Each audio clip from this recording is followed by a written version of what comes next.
विद्या की देवी मां शारदा के श्री चरणों में नमन करता हुआ पूरे विश्व में अहिंसा का पाठ पढ़ाकर एक पूरे विश्व में अहिंसा की मिसाल कायम करने वाले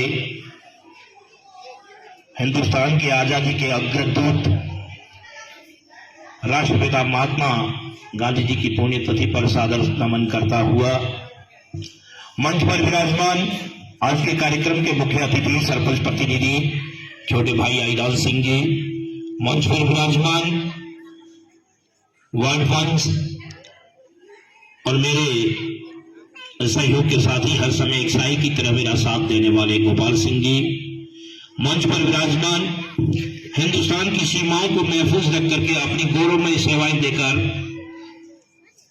एक सजग प्रहरी के रूप में आपने अपना गौरवमय जीवन भारतीय सेना में देकर हमारे बीच में पधारे आदरणीय भैरू सिंह जी देवड़ा, मंच पर विराजमान शिक्षा के क्षेत्र में एक नई अलग जगाकर राजमपुरी में इस स्कूल को व्यवस्थित चलाने में मृदुभाषी आदरणीय कालू खान जी, समस्त स्कूल स्टाफ, गांव से पधारे हुए पितातुल्य और बुजुर्गों, हमवतन साथियों और फूल की तरह खिलते हुए प्यारे बच्चों, जब भी मैं आप मर्यादित की प्रस्तुति देखी, आज मैं आपसे माफी चाहूंगा। मैं कभी कार्यक्रम बीच में नहीं छोड़ता हूं, पर मेरी मजबूरी है कि मुझे आज कार्यक्रम बीच में छोड़कर जाना पड़ रहा है, इसलिए प्रार्थी क्षमा वाचन है।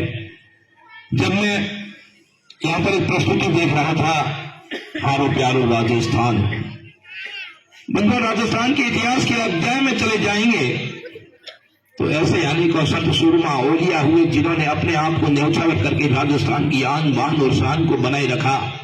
इसीलिए मैं हमेशा में मेरे अल्फाजों में कहता हूँ, पग पग सूरा देवली पग पग सतिया थान, पग पग सूरा देवली पग पग सतिया थान, डग भरता मन डर पे रंग हो राजस्थान, रंग हो राजस्थान। ऐसी बात करा को नमन करता हूँ।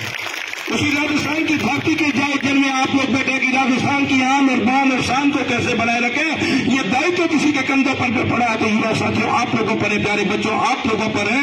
वो लोग तो मरकर भी अमर बलिदानी हो गए, उन्होंने अपना सब कुछ न्यौछावर कर दिया, पर राजस्थान की आन बान और शान को झुकने नहीं दिया। उनके पत्थरों पर चलते हुए इस क्षेत्र का नाम रोशन करोगे, तब जाकर के हम भी गर्व से कहते हैं कि राजन भाई का निकला हुआ स्टूडेंट, राजन भाई विद्यालय का निकला हुआ विद्यार्थी आज पूरे हिंदुस्तान में धूम मचा रहा है। इन पलों का इंतजार करते हैं, इन समय का इंतजार करते हैं। बंधुओं, युद्ध युग लगता तलवार का था, भाले का था, अब युग बदल चुका है। युग है तो कलम उठाने का, कलम की ताकत से दुनिया को लोहा मनाने का है। आप आज मां शारदा के प्रांगण में बैठे हैं, आज ही से आप लोगों को तय करना होगा कि इस कलम की ताकत के साथ आगे बढ़ते हुए इस क्षेत्र का नाम रोशन करेंगे, राज्य का नाम रोशन करेंगे, देश का नाम रोशन करेंगे और इस स्कूल का नाम जैसलमेर जिले के स्वर्ण अक्षरों में अंकित करवाने वाला और कोई नहीं हो सकता है, आप हो सकते हैं। अपने गुरुजनों को भी आचार्य द्रोण आप ही बना सकते हैं। ऐसा करने में आप स्टूडेंट सक्षम है या नहीं है? करेंगे कि नहीं करेंगे? क्या होगा नाम रोशन? आने वाला समय आपका परीक्षा होगा, पर आपकी हाँ बहुत मुड़ती है। हाँ में कोई ताकत नहीं, इसमें तो आप जोर से कहते हाँ करेंगे। अरे बंधुओं, जब इंसान तय कर लेता है तो पत्थर को भी पानी बना देता है। मैं हमेशा रामधारी दिनकर सिंह की वो पंक्तियां कभी नहीं तो भूल सकता हूँ। ठमठोक ठेलता है नर जब पर्वत के जाते हैं पांव को उखड़, ठमठोक ठेलता है नर जब पर्वत के जाते हैं पांव उखड़, मानो जब जोर लगाता है तो पत्थर भी पानी बन जाता है, पत्थर भी पानी बन जाता है। आप लोग उठ खड़े हो गए तो पत्थर को भी पानी बना देंगे और राजन भाई का नाम भी स्वर्ण अक्षरों में अंकित करवा देंगे। ये प्यारे बच्चे जब अपनी ताकत और शिद्दत के साथ लग जाएंगे तो पूरी विश्वास के साथ कहता हूं, आने वाले परीक्षा परिणामों में राजन भाई का नाम स्वर्ण अक्षरों में अंकित होगा और आपके गुरुजनों को लोग आचार्य द्रोण मानकर उनको नतमस्तक होकर सलाम करेंगे। अपने गुरुजनों का मान सम्मान चाहते हैं, स्कूल का नाम रोशन करना चाहते हैं, तो आप लोगों को परिश्रम की पराकाष्ठा करते हुए वक्त की नई इबादत लिखनी होगी। आपके परिश्रम की गिरी हुई पसीने की बूंद मोती बन करके निकलेगी और राजन भाई का नाम स्वर्ण अक्षरों में अंकित करेगी। इन पलों का इंतजार करते हैं हम लोग। ये शिक्षा के क्षेत्र में आपको काम करना होगा। युग बदल चुका है, परिवर्तन की राह पर हम लोग चल चुके हैं। हमें उन परिवर्तन की ओर चलना, इस कलम के युग में पढ़ लिख करके अपने आप को, माता पिता के अरमानों को पूरा करना होगा। कुछ बच्चों की तरफ ध्यान आकर्षित करता हूं तो मुझे दुख होता है।